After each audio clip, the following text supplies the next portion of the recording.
What's going on, everyone? Welcome back to the Movement Podcast. My name is Isaac, and I'm joined by Brooke. Giving you this awkward smile. I thought you were going to say something about my face for a second. I think most people listen to it, distract you. but I was thinking, I'm like, if people watch this, they're like, who's a creeper? Do we put this whole video online? Yeah.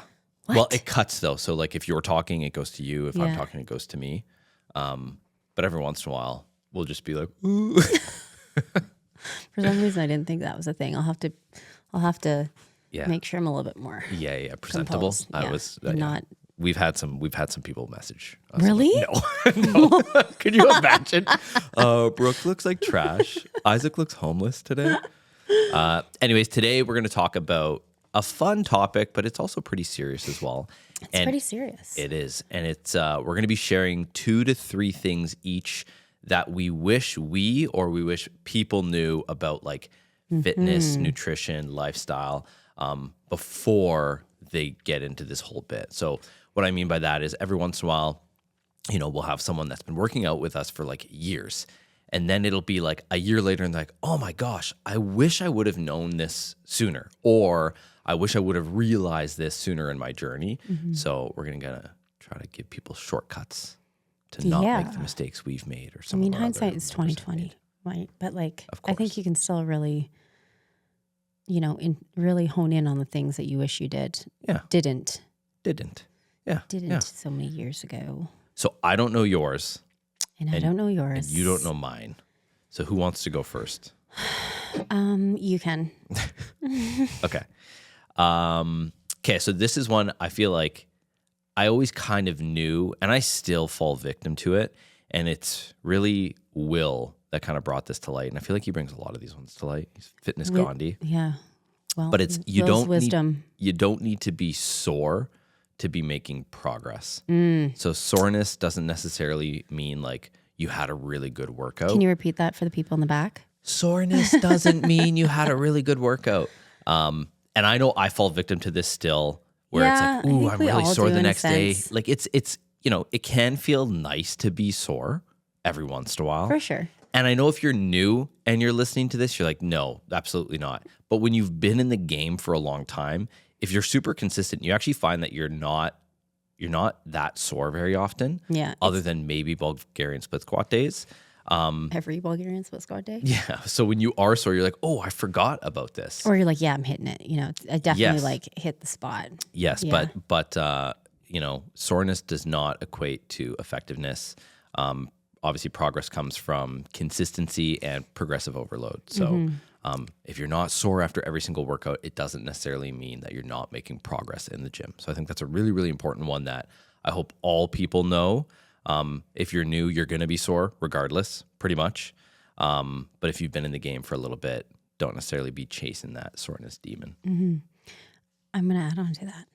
This won't be one of my 3. Oh, okay. But just quickly, the intensity thing, like feeling like you have to go hard. Yeah. And we've talked about this before, like laying on the floor after. And we all like that feeling, like those endorphins of feeling like exhausted and you get a good workout. But you should still feel really accomplished, even if you're not as sweaty one workout and you didn't do the conditioning, but you lifted heavy. Like, I think that people really need to focus on that.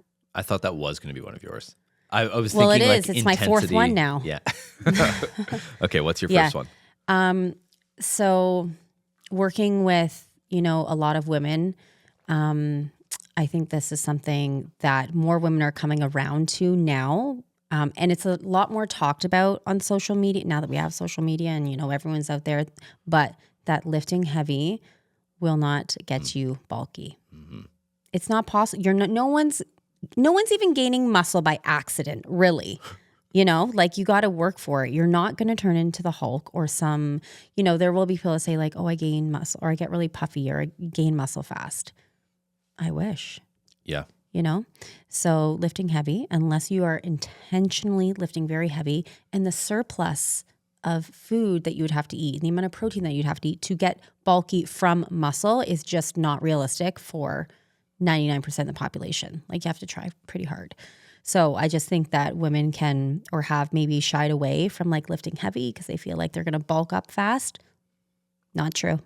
Yeah, no, I think that is a very, very important one because it's so true where it's like, okay, not to say I'm not bulky, but I'm not bulky. And I've been working out and lifting heavy for a very, very long time. So it's like it is not easy to try to put on muscle mass. Yeah. I think it's like people probably also have their own, definition of bulky. Yes, for where sure. It's like very, someone might be like, Brooke's too bulky. Yeah. I'm not too, but maybe someone, not everyone wants to look like everybody, So like, I guarantee you people think that. Guarantee you. yeah, I would love it if I was a little bit more bulkier, but, but no. So yeah, I guess it's independent, but like true bulk muscle is not going to happen by accident. So you should lift heavy. Yeah. And It should feel hard. it's funny too, where like, I think we sometimes make the assumption of, I think this is more better known now. Like we might be telling ourselves, like you and I, that, I don't think people think that they get bulky if they do strength training, but I still feel like that's a thought. And a part of me sometimes thinks it's actually becoming a popular thought again, because the rise of like running, the rise of Pilates right now, and we look at a lot of these individuals and it's like they don't want to lift the big weights because they want to look a certain way. And it's like, I'm sorry, but even lifting the big weights is not going to make you change that much. Yeah, that makes me think of this girl I saw on Instagram. She must be from Ireland or something, and she's just fucking hilarious. Anyways, she makes really funny videos, and she was talking about how she has seen the word skinny come up a lot more on Instagram. Yeah. And I haven't, but I was like, what? Like that should not be something anyone is striving for. Yes, I agree. So that better not be happening out there, people, ladies. Yes. Do not tell me skinny is your goal. Yep. Because I'll slap you. Oh, Well, there we go. no, but But you might. I might verbally. Okay, next. I might be stealing some of yours. I'm trying to steal This would some be of yours. maybe Walking is super underrated. thought about it, but it's not one of mine. Okay. So I think this is definitely one, once again, where like I wish I would have realized the benefits of walking a lot sooner in my fitness journey. I think I used to, I don't want to say I looked down on it, but like I've always been. You probably, in a sense, maybe like, oh, it's just like walking. What it's Yes. different than working out. So it's like, Yes. oh, I'm going to go for a walk and feel what after? 100%. But it's like, it is so important to not just like up your daily step count, but to get out there, get out with nature, connect with loved ones, or just have some alone time. I think there's so many additional benefits of walking, in addition to all of like the health benefits and whatnot. Yeah, that's great. But yes, walking is so underrated. When people do make it a habit, which we see all the time, they're like, this is the one thing that has completely changed my life. My life is walking. Yeah, I've had so many clients tell me that. I actually had one, I was reading over a questionnaire today. And one of the things she's been putting a big focus on is walking. And before we started and we did our phone call or whatever, she had a step pad in her house and like she had time to walk. She worked from home, but never did. She's been consistent with it. And that was it was like her favorite thing that she's worked on and put effort into. And she said her mood and her energy are completely different because of the walks. Yeah. And I'm like, and she doesn't like it when she misses a day now. Whereas before it was hard to find time. She was not consistent. Now she does not like missing a day. Yeah. And I was like, that is the power of walking right there. I agree. Number 2 for you. Okay. Number 2 is, I don't really know how to word this, but I guess I think that everybody should track their food at least once in their life. Why are you laughing? Because it's such a you thing, but yes. Because I have been on both sides of it. The last time I tracked was like a million years ago when I did fitness shows. And it wasn't for any other reason than like I had to hit these numbers that my coach said. I didn't really care about anything else. It was just simply a mathematical equation.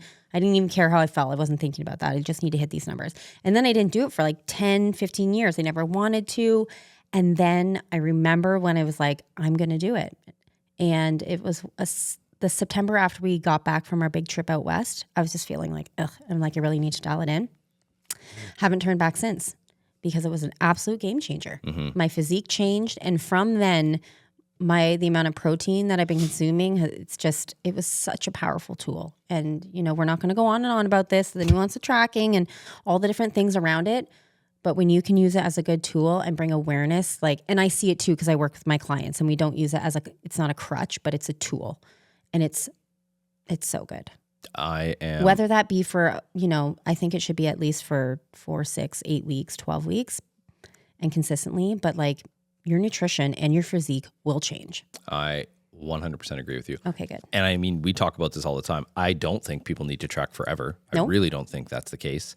But I think people should go through periods of maybe a year where like they are doing some tracking for a few weeks or a few months. Yep. Because I think it just always uncovers a lot of bad habits that you've built. Oh, yeah.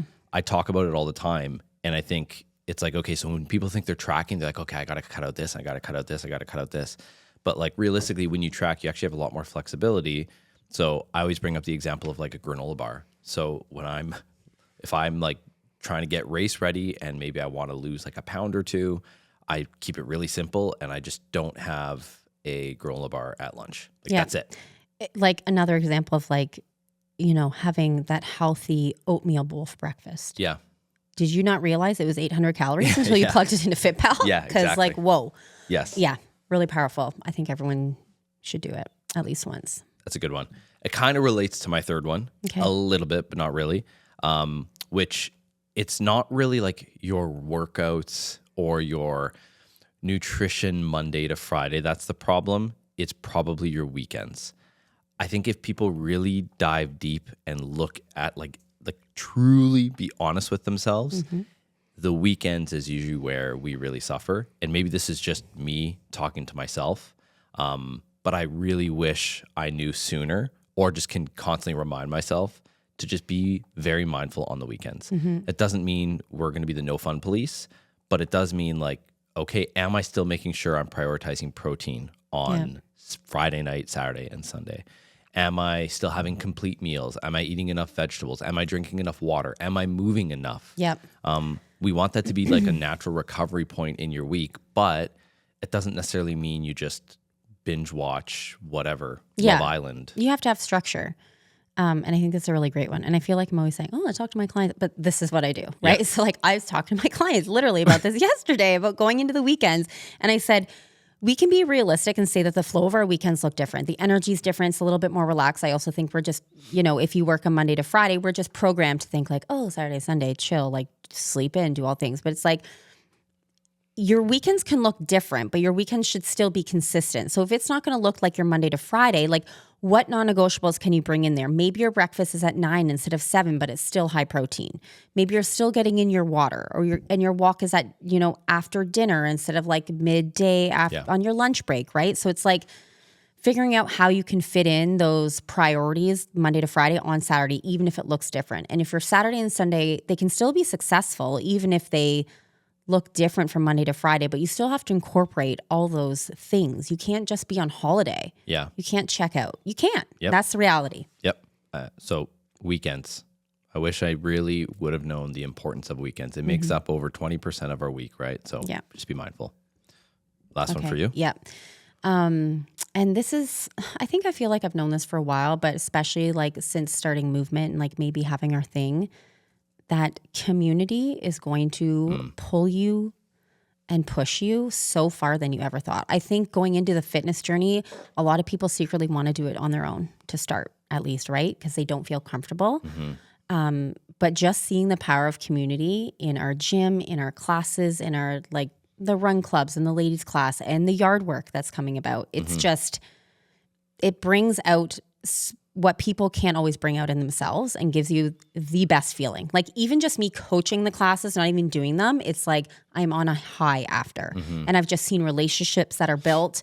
And I was actually thinking about this today in one of my classes because they're all like friends and they know each other from the gym. And, it's just like you build this strong support system.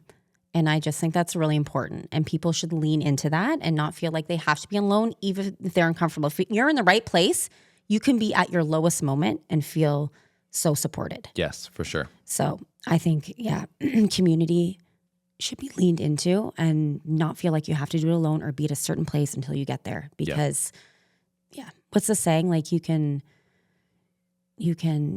go far alone, but with, you know what I'm saying? Sure. Just like Find your people. Yeah. Find your people. Surround yourself with people who are going to lift you up, inspire you, and push you and get you out of your comfort zone. Kind of going off of that, and I've been wanting to do some sort of post about this in our socials. I think a lot. Don't get me wrong. I think the gym is in charge of creating a culture that can foster community, and I think the gym can do certain things to allow that community to flourish. Whether it's through events that we run, fun workouts that we run, little challenges that we're doing, things like that. But I also think that the community is really developed by the members. So we hear it all the time, like, oh my God, like you guys have such a great community. Everyone is so supportive. That's not us. That's our members. Like we're careful about our onboarding. When people join our gym, we want to make sure that they're the right fit so they enjoy the space. But it's our members that are encouraging people. It's For sure. our members that are saying hi to everybody. Like they're the friendly faces. They are like our front line. Yeah. And we only let nice people in here. If you're an asshole, you're not allowed. Pretty much. We actually have an interview process. It's no big deal or No, anything. but I said this in one of our stories. Culture is not created by accident, right? Like it does stem from the top. And from the get-go, we have had a goal and a vision and a North Star, and that be like the place that we used to train, a way that we used to feel that we know what it's like. And that's what we wanted to bring here. Yeah. And I think yes, our members are what keeps people here, but that's what we wanted to happen. Yeah. And we had to foster that to allow it to flourish to where it is right now. Absolutely. I think of, I did a little highlight shout out to Craig, one of our early morning guys. And he's a funny guy. He's always encouraging. He's cracking jokes in class. He's talking to everybody. That's not us. That's Craig. Craig is helping foster the community that we've developed. So yeah, he's so great. Yeah, I love Craig. He's great. So many great members. We could talk about everybody. A little blurb on everyone. Do we want to go? Of, yes. Segue. Okay. So great segue. Once again, we want to continue to do just a member highlight for each of us at the end of every podcast. Do you want me to go first or do you want to go first? Sure. Okay. So I feel like I'm cheating because I'm just doing ones that I chose the week before. But I want to highlight her again, which is Sarah. So Sarah Rutten. Oh yeah. That's not again. Yeah. Okay. She deserves it. She does deserve it. 100%. Let's shout her out. So we have a free run club that we offer. It's called London Run Club. Anybody can come to it. And maybe not everyone has seen this post anyway. So maybe it's not. important to talk about. So I think run clubs can be intimidating for people. Absolutely. Our run club, I'm very happy with the size of it. We usually get around 30 plus runners. And amazing. Not all these runners none of us are Olympians. We're all just doing it for fun. But I think sometimes people can perceive oh my gosh, they've been running for so long and blah, blah, blah. I'm intimidated to go in. It's an intimidating space. And Sarah, after a few weeks, was like, you know what, I'm going to come out. So she came out, she did the run. I know she was scared as heck. I know she doesn't necessarily identify herself as a runner, although anybody that can run a few steps is a runner in my eyes. But she showed up last week, and then she showed up again yesterday for our run club. And yesterday I think was tough too, because there's a group of people that are training for something. There's a group of people that have run and are just kind of here to do something. And then there's a newer group of people who are just starting to run. And for the just starting to run group, there was about 5 of them, but only Sarah was there yesterday. So she was kind of on her own, and she still did it. She still showed up. She's to me, that is really hard when you're kind of on your own. But she showed up, she did the run, and I'm just super, super proud of her, because I just can imagine how intimidating and scared you might be to step into a new space. Yeah. And I think that's a lesson for everybody. Going into a new gym is really, really scary. So anyone who just steps forward and, the first few steps into our gym, good job. That's tough. I saw her last Wednesday. Would have been her first one. And she had really nice shoes on. And they were crisp. I'm like, Sarah, I love your shoes. They were Nike and sparkly. Yeah.